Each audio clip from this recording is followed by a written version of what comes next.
Hi guys, അപ്പോൾ ഞാനൊരു പരീക്ഷണം നടത്തിയതാണ്. അപ്പോൾ നമുക്ക് ആദ്യം വേണ്ടത് മൈദപ്പൊടിയാണ്. 1 കപ്പ് മൈദപ്പൊടിയും 1/2 കപ്പ് കോൺഫ്ലോറുമാണ് വേണ്ടത്. പിന്നെ ആവശ്യത്തിന് വെള്ളവും ചേർത്ത് നമുക്കൊരു ദോശ ബാറ്റർ പോലത്തെ ഒരു കൺസിസ്റ്റൻസി ആയിരിക്കണം കിട്ടേണ്ടത്. അങ്ങനെ എനിക്ക് ആ ഒരു കൺസിസ്റ്റൻസി കിട്ടി.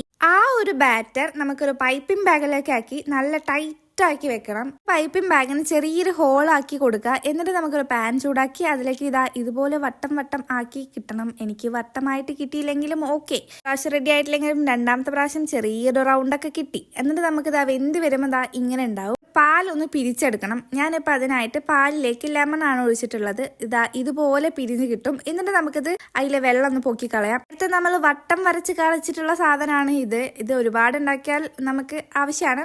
എന്നിട്ട് ചെറിയ ചെറിയ കഷ്ണങ്ങളാക്കി എടുക്കുക. എന്നിട്ട് അതിലേക്ക് കുറച്ച് നെയ്യ് ഇട്ടിട്ട് നന്നായിട്ടൊന്ന് മിക്സ് ചെയ്തെടുക്കുക. ഇപ്പം ഇത്രയും ആയ സ്ഥിതിക്ക് നിങ്ങൾക്ക് എന്താണ് ഞാൻ ഉണ്ടാക്കുന്നതെന്ന് മനസ്സിലായി കാണണം. അതായത് കുനാഫയാണ് നമ്മൾ ഉണ്ടാക്കുന്നത്. ആദ്യം പാനിൽ നമുക്ക് ആദ്യം നെയ്യ് പരട്ടിയിട്ട് ഈ ഒരു സാധനം ഇങ്ങനെ വെച്ച് കൊടുക്കണം. എന്നിട്ട് അതിൻ്റെ മുകളിൽ നമ്മൾ നേരത്തെ തയ്യാറാക്കി വെച്ചിട്ടുണ്ടായിരുന്ന ആ മിൽക്കിന്റെ ഐറ്റം ചെറുതായിട്ട് അരിഞ്ഞു വെച്ചിട്ടുണ്ടായിരുന്ന നമ്മൾ ഈ ഒരു ഐറ്റം കൂടി അതിന്റെ മുകളിൽ ഇട്ടിട്ട് നന്നായിട്ടൊന്ന് പ്രസ് ചെയ്ത് കൊടുക്കണം. കൈ വെച്ചിട്ടോ പാത്രങ്ങൾ വെച്ചിട്ടോ എങ്ങനെയെങ്കിലും അത് പ്രസ് ചെയ്ത് വെക്കുക. ഇതിന് നമുക്ക് പാനിൽ വെച്ച് ചൂടാക്കണം.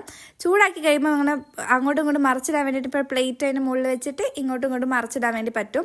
ഒരു ബ്രൗൺ കളറാണ് വരെ ഒന്ന് വേവിക്കുക. അതാണ് കുനാഫയുടെ ഒരു ഭംഗി. അങ്ങനെ നമ്മൾ കുനാഫ റെഡി ആയിട്ടുണ്ട്. ഇനി മുറിക്കാം, കഴിക്കാം. ഈ കഷ്ടപ്പെട്ട സ്ഥിതിക്ക് ഞാൻ ഇത് കഴിക്കാൻ വേണ്ടിയിട്ടും ഭയങ്കര എക്സൈറ്റഡ് ആണ്. നമ്മൾ പുറത്തുനിന്ന് കഴിക്കുന്ന കുനാഫയെ പോലൊക്കെ തന്നെ ഉണ്ട് കാണാൻ വേണ്ടിയിട്ട്. കഴിച്ചു നോക്കിയപ്പോൾ ഓക്കെ ഫീൽ ആയിരുന്നു. ഒരു 10ൽ ഒരു 6 ഒക്കെ കൊടുക്കാൻ പറ്റും. വെറുതെ ഇരിക്കുകയാണെങ്കിൽ ജസ്റ്റ് ഒന്ന് ട്രൈ ചെയ്ത് നോക്കൂ. അപ്പോൾ അത്രയ്ക്ക് വീഡിയോ. ബൈ.